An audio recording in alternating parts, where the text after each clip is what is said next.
Hi, this is Rich with Inside HPC. We're at the Stanford HPC conference, and today my guest is Ryan Quick. Ryan is from Providential Worldwide. Ryan, thanks for coming on. You guys do a lot of consulting in the HPC space, but I understand your talk this week is going to be about EDA, electronic design automation. Can you tell us more? So the EDA stuff that we're doing there, you know anything about EDA?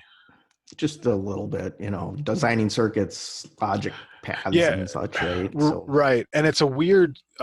So it's an HPC problem in that it's a massively parallel workload, but they tend to be very short-lived single processor jobs.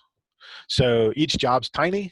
It runs for mhm, only a few seconds at the most because it's like calculate some small piece of work and then go away. But mhm. they may launch a 500,000 of those jobs at one time. Right, so it'll be, and they'll all feed each other. So like when you run a job, it's going to be like, figure out the etch surface of this thing, and it's going to feed a bunch of little micro calculations to figure out where you need to lay out all these circuits, and they're going to be like, okay, change this one thing, which will then change all this other stuff.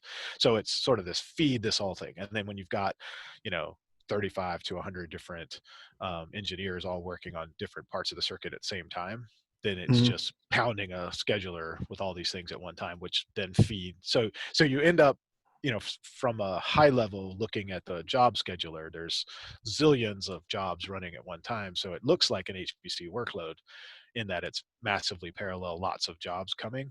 But when you bring it down at the, if you tried to bring it um, to someone trying to go, well, there's no parallel pathing here. You're not doing threading. There's, from a job scheduler perspective, they're like, your jobs last 1 second and they use one core, right? There's, Mhm. you see what I'm saying? But Yeah.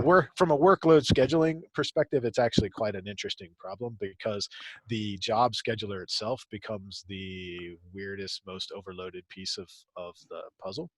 We presented this notion of systems intelligence. I think to set up systems using that same systems intelligence fabric technology, where we use messaging to collect telemetry from all the different domains that are involved in the EDA process, to feed neural networks, which can use their recurrent structures to feed this telemetry constantly, learn from all of the data that we're feeding it, learn from themselves, and keep making these incremental recommendations to make slight changes constantly to EDA to try and get these generational uplifts over time, where we're not trying to come in and go, you know what, you need a new file system altogether. No one was going to vote for that. Mhm. And we don't think that's the right thing. What we think is slight tweaks in maybe how you use the file system or when you write to it, or slight changes to slight, different parameters here and there. We're not going to try and make recommendations on changing out the scheduler because you've got a scheduler that works for you, but maybe slight changes on when you use the scheduler or how it behaves and different. These are the kinds of things that we think the neural networks will make recommendations about in all kinds of different domains. And we don't know when they'll make the changes. And that was the kinds of recommendations that we thought would make particularly good behavioral changes for EDA, especially. It's a very what's the word I'm looking for? Sensitive environment, just like Mhm. the coral reef.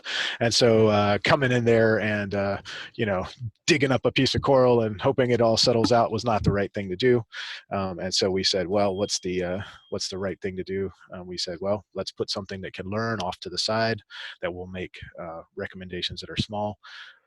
And that you can take or leave as you go, and that will constantly learn from everything, but that uses the more modern techniques that we've been talking about for years, and that isn't learning from cats.